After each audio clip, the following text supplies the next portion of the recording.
आप इतने दुखी हो जाते हो, बाप रे, महीनों तक। और प्रॉमिस भी करते, मैं कभी भूलूंगा ही नहीं। इन्होंने ऐसा बोला जैसे आपने कोई बड़ी प्रतिज्ञा ली, मैं कभी नहीं भूलूंगा। मत भूलो भाई, कौन नुकसान झेलता है इससे।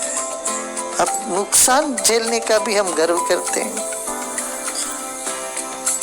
ये बेवकूफी है। हाँ?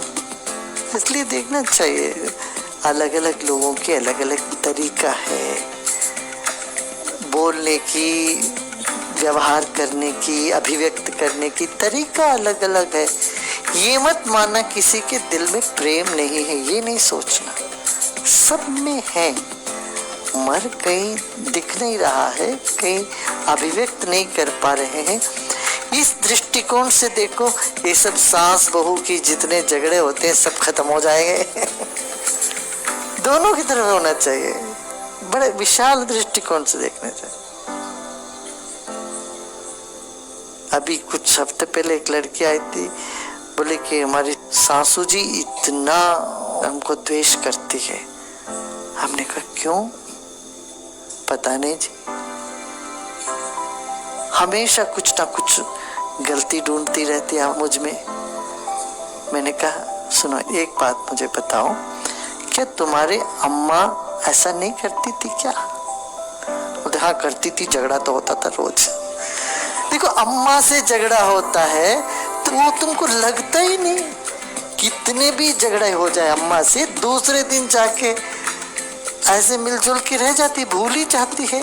अरे भाई, वो भी उन्हीं, she is also from the same age group, उसी उम्र की है, वो भी उन्हीं के बराबर की है, वो भी कुछ कह देती, तुमको क्यों इतना लग जाता है? मैंने कभी ऐसे सोचा नहीं गुरुजी। अपनी सोच में थोड़ा सा परिवर्तन करके देखो, अरे आगे चलो ना, बढ़ो, आगे बढ़ो। क्या किसी ने कुछ कह दिया, उन्होंने ऐसा कहा, ऐसे ठीक है, कोई गलत कहता है वो अपने तनाव के कारण कहता है, भाई कहीं घाव है उनके भीतर, इसीलिए वो वैसे व्यवहार करते हैं। उनमें घाव है, तू क्यों अपने भीतर वो घाव पैदा कर रहे? तो अपने मन में एक बड़प्पन जगह हो ना, विशाल दृष्टिकोण से देखो ना। तुम्हें ऐसे लगता है ना, प्यार से हम सबको जीत सकते, कोई ऐसी परिस्थिति है ही नहीं जो तुम प्यार से नहीं जीत सकते आम जिंदगी में। हमने कहा उनको क्या पड़ी है, तुम बहू हो, घर की बहू, तुमसे नफरत करके उनको मिलेगा क्या? तुम दूसरे दृष्टिकोण से देखना शुरू तो करो। अब वो बोलते हैं बहुत, अब बहुत सुखी हूं, सब समस्या ऐसे हल हो गए। घर छोड़ के जाने वाले थे, सब घर संभल गया। एक नहीं, ऐसे हजारों घरों में ये समस्या। क्यों हम अपने मन को पहचानते नहीं? हजारों घरों की यही समस्या है। लाखों, हजार तो बहुत कम बोल रहा, लाखों करोड़ों घरों में, खासतौर से हिंदुस्तान, ये सब एशिया में ये समस्या ज्यादा है। इसलिए भी हमें सबको साधना पर होना चाहिए।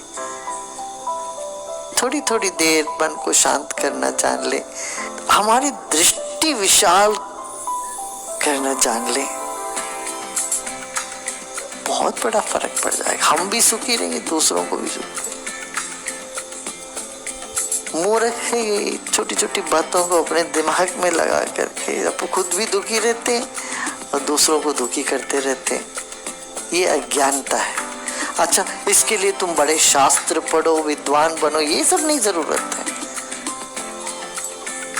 प्रज्ञावान हो, थोड़ी देर ध्यान करो, थोड़ा बहुत ज्ञान की बात अपने में आजमाना चाहिए। जीवन में जो आता है वही सत्य।